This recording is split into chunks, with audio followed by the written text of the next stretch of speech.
Alright, ladies and gents, welcome back for part 2 of converting my 1982 Toyota pickup truck to all electric. In this video, I'll be pulling the old engine.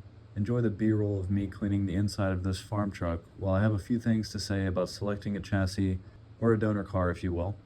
This won't take long. First of all, as with any project car, pick something you think is cool. For me, that looks something like this, but for you it could be something totally different. It might make it easier if it's a manual transmission, but more on that later. You should also consider where a battery would go in the car. Depending on how much range you want, the battery could be as big as a stack of large pizza boxes, or it could be the entire footprint of the underside of the car, just something to keep in mind. Alright, the next thing to consider is the shape of the car. Anytime a vehicle is in motion, there's a drag force pulling the car backwards. Some cars have shapes optimized for minimal drag, which yields high range and low power demand. Others don't. I'm sure you get the gist. The final point to consider here is weight. It takes power to move mass, and a lighter car will go farther and faster given the same amount of energy and power. If you compare the range per amount of energy stored between the Nissan Leaf and the Hummer EV, you probably wouldn't be surprised, but it's a lot.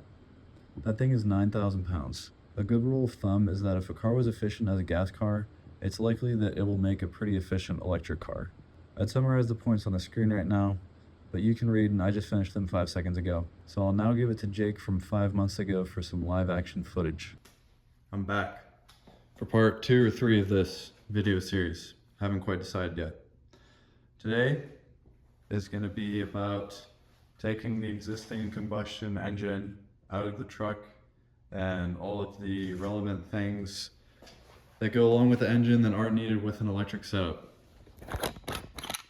So some things that will remain in place include the 12-volt battery, anything that's plumbed to the brake booster, and many of the 12-volt relays, since we'll be having to reuse a lot of those. But a lot of things we will not need with the new electric motor, including the cooling system. The electric motor is air-cooled. The power steering system, I'm a little bit too lazy to make that work, and I think it'll be fine. So we're going to take all the power steering stuff out. And I think this jumbled mess over here is, that has to do with cruise control, which I don't need cruise control in this. It's not going to be used for highway driving. It'll probably have a top speed of 45, 50 miles per hour. So yeah, this video I'm going to be taking apart a lot of the combustion engine, the intake exhaust, the cooling system, and a few other things. And it's really important to, we'll disconnect everything from the engine harness, or much of the wiring from the existing 12-volt system should remain, since we need to make use of some of those relays, mostly pertaining to the ignition and startup and things of that nature. So I'm gonna get to work kind of disconnecting everything, and I'll probably time lapse most of this until I run into something important to note. Also wanted to mention I do plan on rebuilding this motor once it's out, just in case I ever feel like converting it back or to sell, just to cover some of the cost of the electric. As someone who grew up in the Northeast, this frame is obviously dirty and maybe a little bit of surface rust, but it is held up super well. As I understand it, that's kind of how it works here in the Northwest. But yeah, the frame is dirty and has surface rust, but it looks okay. Safe to say that it leaks a bit of oil. Good thing we're not using this engine. I'm gonna get to draining this. I don't really know how the YouTubers do it. This is not a fantastic angle to be filming. It doesn't look too bad. Honestly, with how much it was knocking, I'm surprised there's not more metallic material on the end of that. No, I'm not. Never mind. Well, we already knew that it was bad, but no huge chunks, mainly just little flakes in the oil. Just like new. Look at that. All right, so now the oil's taken care of. I emptied out my little tank here into some used oil cans so that we can empty out the coolant. The little valve to let the coolant out. I don't think it's gonna focus, but it's right back here. That's a very crusty, seized power steering pump pulley. But this here, you twist that out and that will allow coolant to drain from the radiator. This is gonna be messy. It's not seized, which is good. This is like right above part of the frame. It kind of sucks. So I don't know which way the coolant is gonna divert. Shouldn't twist all the way out. There should be a bleeder in the actual valve itself. There we go. We'll let it slow drain for a little bit. And actually, at the same time, that should let air out from the top. While I'm waiting for the coolant to drain, I'm just gonna start taking apart the carburetor and the air filter stuff so we can get a little bit more room to work under here.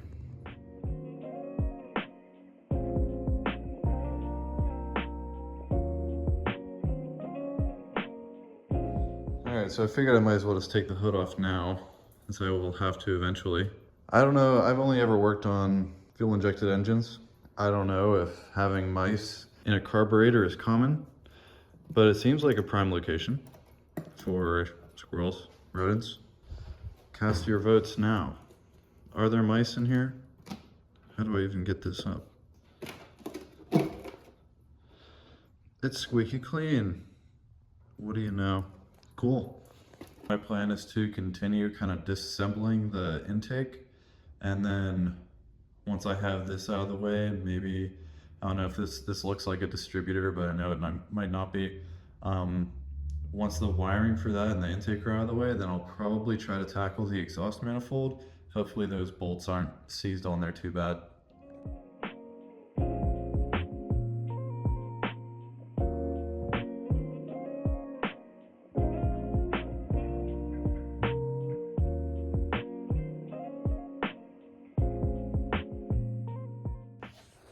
Okay, so all the coolant is drained out of the radiator and the cooling system.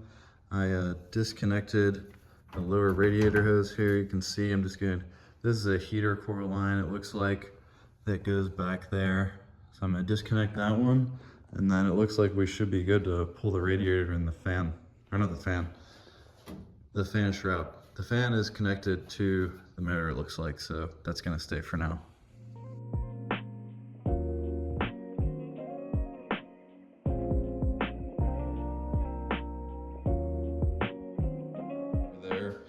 Pulled the battery, found a little bit of rust that was hiding under there.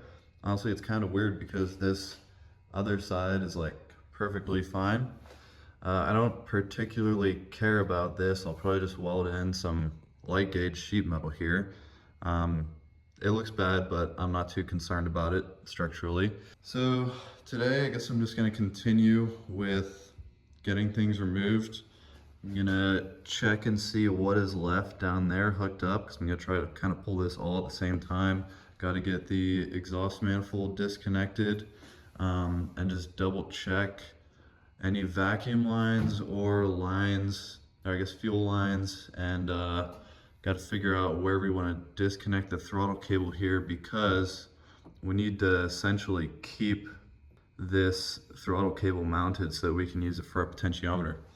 But I'm gonna keep doing what I'm doing, throw it on another time lapse, and hopefully give an update when I'm ready to pull this thing.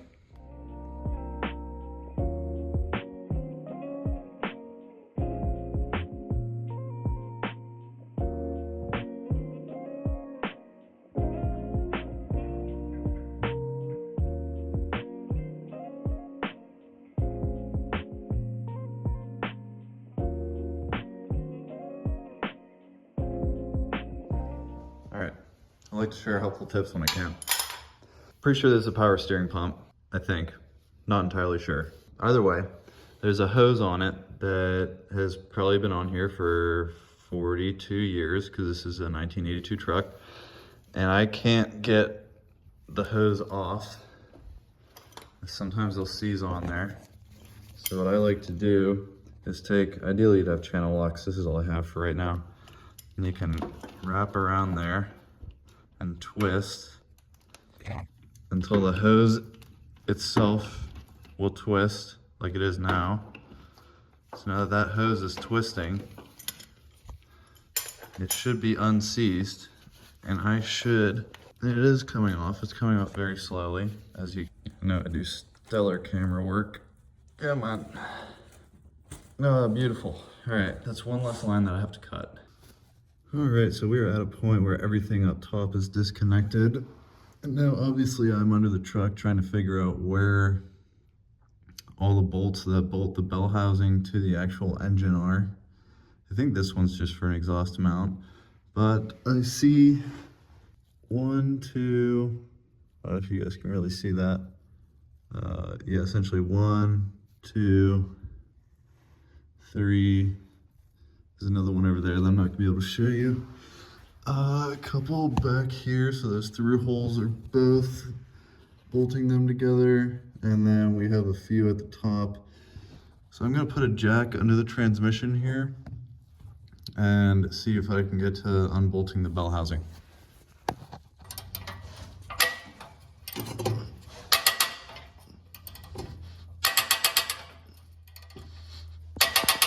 Now before I undo the hangers, I want to take off this O2 sensor.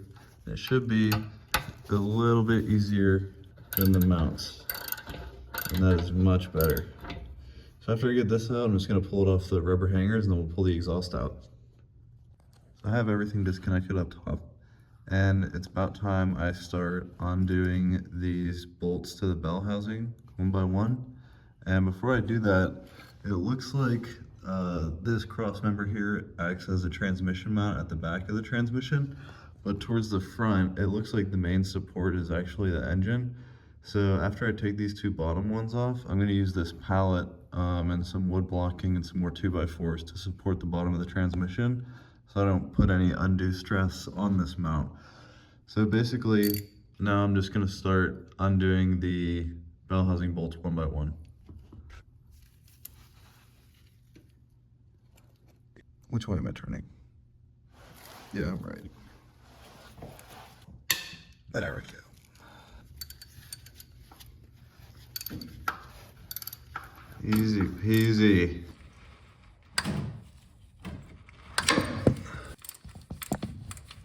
Okay, so it took a while, but I have all of the bolts that hold the engine to the bell housing taken out. I also took off the starter just to give myself a little bit more room here. And so now, hypothetically, if I didn't miss any bolts, and I'm sure there'll be a few wiring things that I missed that'll still kind of be holding it in there, but hypothetically, there should be one bolt down in here and one bolt right there that is still holding this thing to the frame. So I'm gonna zip those off with my impact and see if we can get the, actually I'm seeing something down there right now that looks like it might be connected to both the bell housing and the engine. But we'll do that and we'll see if we can pull this engine out. The impact will not fit down there, so I'm gonna have to do it old school. That broke away surprisingly easily. How about this other one? And one more on the other side. Yeah, those were not very tight. Mounts out the rest of the way. That is one. And that is two, and I dropped it. As far as I can tell, there could be things that I can't see, but as far as I can tell, the engine and the transmission are no longer connected, and this engine is just resting on the cross member right there and right down in there. Hook the crane up to it and see if we can get it to move.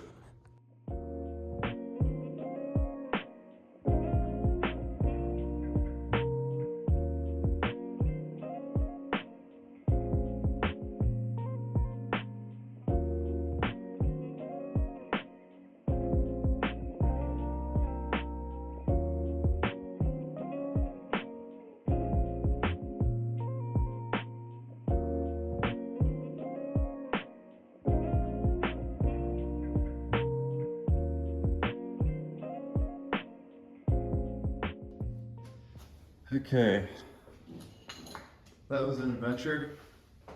We had about 5 problems with the picker, but it ended up working. The engine's on the ground.